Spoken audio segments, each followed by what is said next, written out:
Happy Monday. My tongue is yellow because I've been making these things because I discovered it at a cafe called turmeric lattes. So good. I use oat milk, turmeric, and my dad has like a milk frother thing. So I let the milk froth up, put some turmeric on top and some cinnamon, sometimes some honey, depending on the oat milk, if it's sweetened or not. It's very delicious. Makes your tongue a little yellow, but very yummy. So that's what I'm starting my day up with. What I wanted to talk about today, I realized I didn't post a video yesterday. I felt a little like crummy about it, but all good. Sunday, the day of rest. I was busy yesterday. So today I wanted to talk about my greatest barrier to growth. It actually played out live time in front of me yesterday. So my friend Charlie and I we went on like a bunch of errands once, maybe like 2 weeks ago. I think at this point it would be 2 Fridays ago. And I have a habit of taking people's stuff when we're supposed to go to like Goodwill. And if we don't make it in that day, I end up just toting it around with me. So in the beginning, it was in my backseat, but then I had company, so I had moved it into my trunk. And once it's in my trunk, I usually really forget about it. How you do one thing is how you do everything. So it's very interesting to see what pattern that is that I'm playing into, where I'm leaving stuff in my subconscious, leaving things, other people's things in my belongings, and carrying them around with me when it serves zero purpose to do so. Because they just don't really have a home. Like my room is pretty organized. It's very organized actually, as you can see. I just have my heater and nothing on the side. Like I try to keep my room and everything really orderly, but it's like crazy that I have this one space that is very disorganized.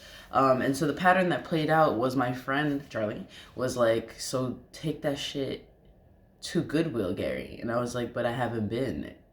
And they were like, "Because you haven't gone." And I was like, "Because there hasn't been anything that brings me over there, and it's like out of the way." And they were like, "But the point was to go to Goodwill. So it's not like you need to do anything along the way. Like it doesn't have to be a stop along the way. This is the sole purpose of the trip." And then it got like heated-ish because they were like, "You are not being real right now, and I don't know why you're trying to play these games." And I was defensive because I felt like defending myself. And I started crying after a certain point, just like a release crying, because I realized like this is a habit that I have frequently where in an effort to be right, I will defend myself and I will fight and I will argue the point down. So the point is valid. What I'm saying is real. And then there was a point where Charlie was like, "Yeah, Gary, so do you want this stuff or not? Because I don't know what you're..." And I realized that's something I do, especially when something is wrong and someone's giving me feedback about it. I'll be like, "But these are all the ways as to why I'm here and how I got here." And the person's like, "That's great and fine and dandy, but do you want to stay here? Because I'm trying to ask you if you're trying to go over there and you're trying to justify why you're over here. And it's okay. You don't got to justify it because it's already been, we're looking like it's here. So let's move." And so that's something that I realized has been challenging for me in my growth.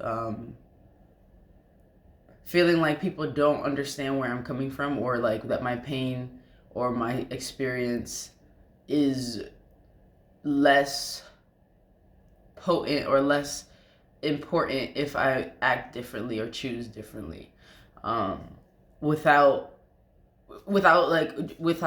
defending a point. So it feels like just conceding. But what are you conceding? Nothing.